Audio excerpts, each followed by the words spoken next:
Hi, welcome to Stickleton, and today I am I am canning some patty pan squash, and I'm canning them in the Instant Pot Duo Nova. Now this one does not have a canning facility, but you can can in it. So I have got my jars in. I've done 1 pint jars. This canner will hold it will hold 7 1 pints. I've got 6 done today, but at a push it will hold 7, maybe 8. So that's it. The squash is in the jars, bit of salt, with water, 1 inch below. The water has been added, and I've got them sitting on a cloth at the bottom because I don't have a rack for this this Instant Pot. So I'm going to get the lid.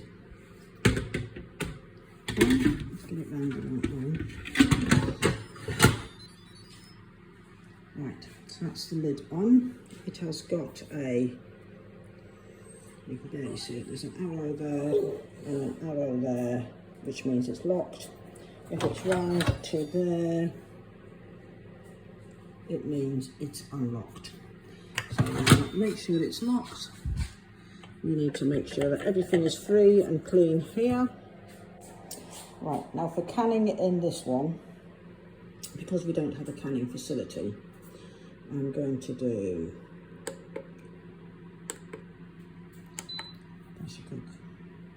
Right, so it's pressure cook, pressure level. We have a choice of low or high. I'm going to leave it on high. I'm going to switch off the keep warm facility because I want it to naturally vent when it's finished. The time, time is on 25. Right, so that is now all ready to go. There we go, it is now on. 25 minutes, that's all I need for the squash. So we'll come back to that when it is finished. I will put a link down below if I can find one for the Instant Pot Duo Nova. I don't know how any of the other Instant Pot ones without the canning facilities work, except for the other little Instant Pot with the canning facility that I've also done a video on.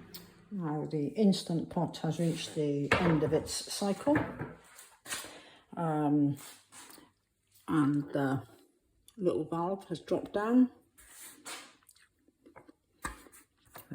Check, there's no pressure left in there, so it's safe to open.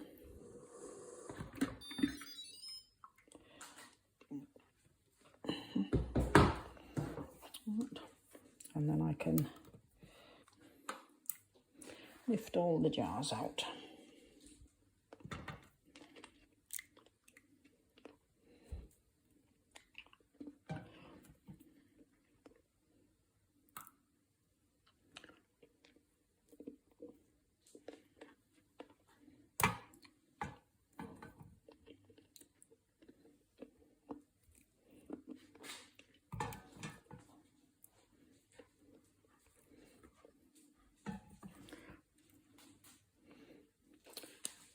And we'll just leave everything to cool down and for the jars to finish sealing, and then that's it done.